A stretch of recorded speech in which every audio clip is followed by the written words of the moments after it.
So don't tell me, Mr. President, that you are doing investigations. No. Investigations on who killed Rex? Investigation on who killed the 40 innocent Kenyans? No. No investigation, sir. You know the police officer that killed Rex.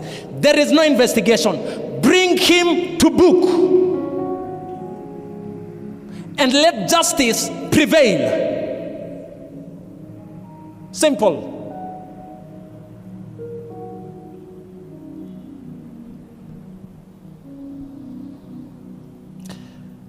Paul is saying in the scriptures that fight the good fight of faith. Okay. Because Rex, they say he was part of the demonstrators. Let us take it that way, that he was part of the demonstrators. Fine. Okay. He was part of the those who were demonstrating. Paul is saying in the scriptures, fight the good fight of faith. I can confidently stand here today and say, Rex fought the good fight. Because Rex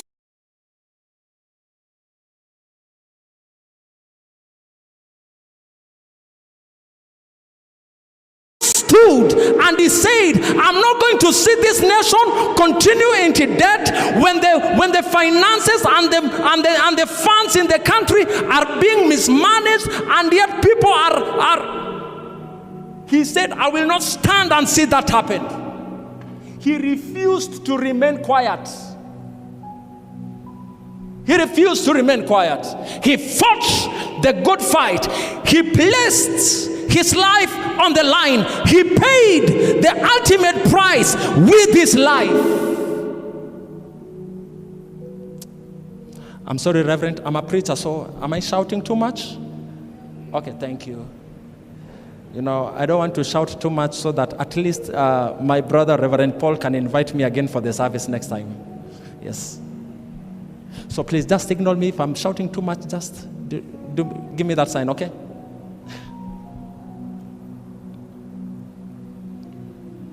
Fight the good fight. So he died fighting corruption.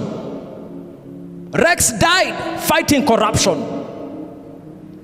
Rex died fighting cartels.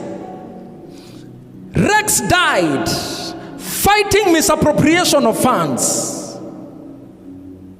Rex stood the ground and he said, I will not stand and see this country sink into debt. That is why he died. He didn't die because he stole anything.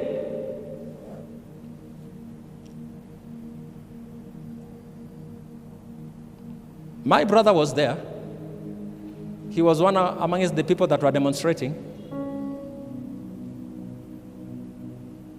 My son was there, although he was now in the media, taking videos and reporting them to the news. My baby sister was there, demonstrating. They placed their life on the line for the sake of their nation. They refused to remain silent. And they asked themselves, until when shall we continue to be quiet?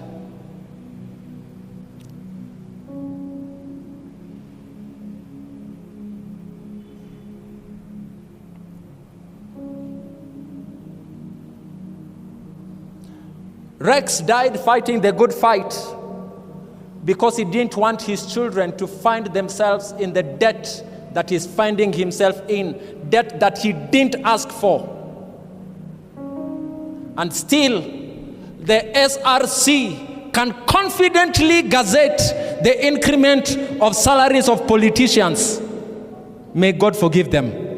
I say, may God forgive them.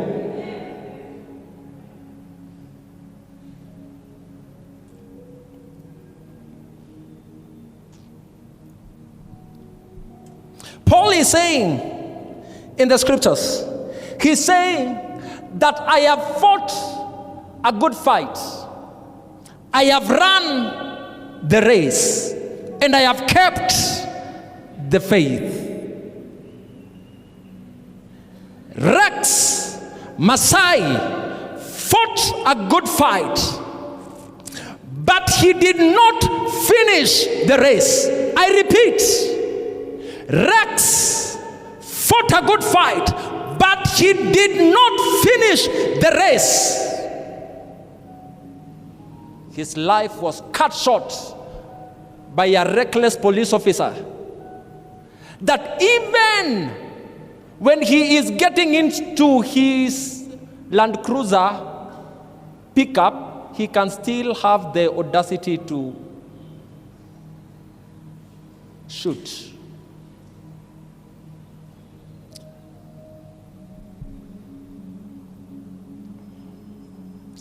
I'm remaining with 15 more minutes.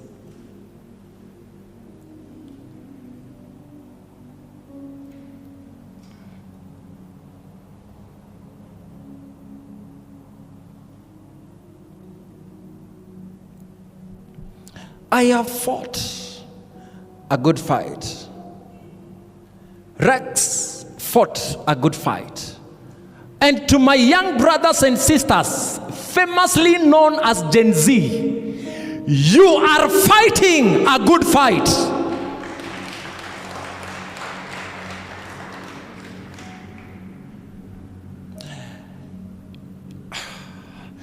Your fathers will not say it because they didn't do it.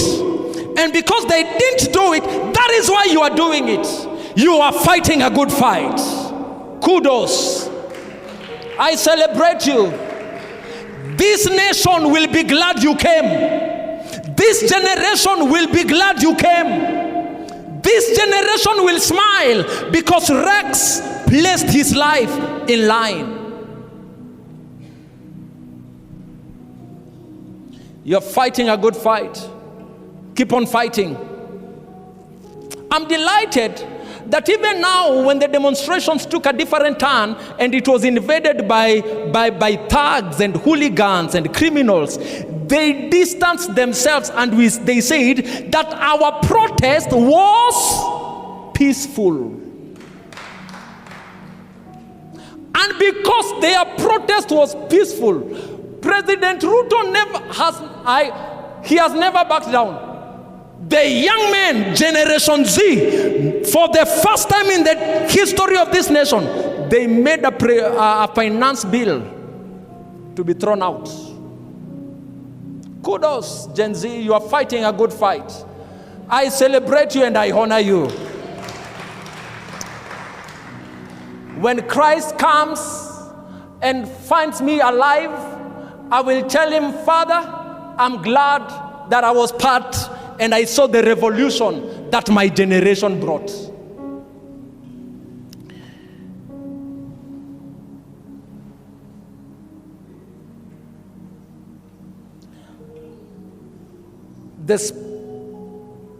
The Pentecostal spiritual fathers that introduced the president to us are now quiet.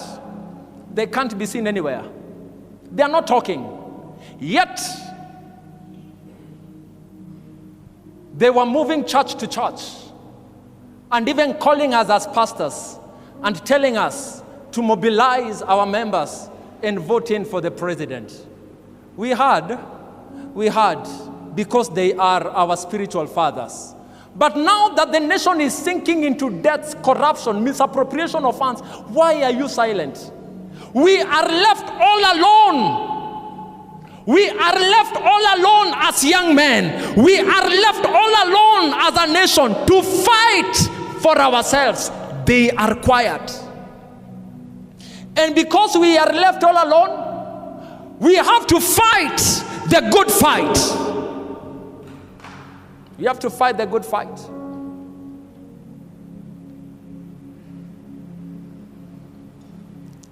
And therefore, ladies and gentlemen, I have a question that I want to ask you this afternoon, even as I finish. Are you fighting the good fight? Are you fighting the good fight.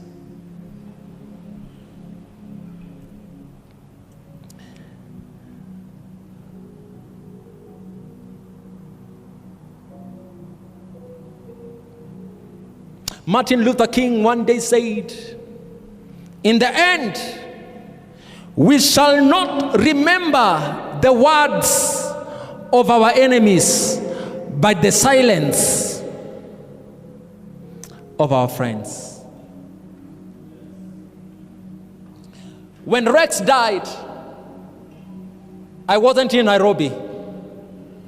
I was in the village. And I received a call that Rex has been shot dead.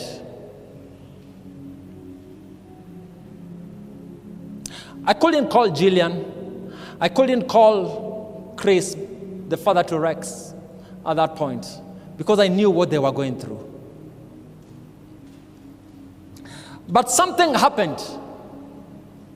My baby sister, who is in campus, when I was in the village, seated down, supervising some projects that were being done at home, I looked at my sister and I saw her looking at me direct in the eye, because she was also in the village.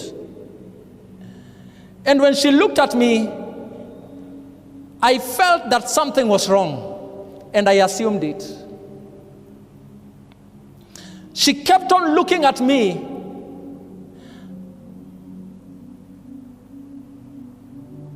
And then I asked her, what is it, sweetheart? What is bothering you? And then she opened up and she told me, why are you silent? Why are you not saying something? Why are you keeping quiet? He looked at me direct in the eyes and told me, Dickens, say something. And then I looked at her and I asked her, what do you want me to say, dear? And she looked at me and told me, reject the finance bill.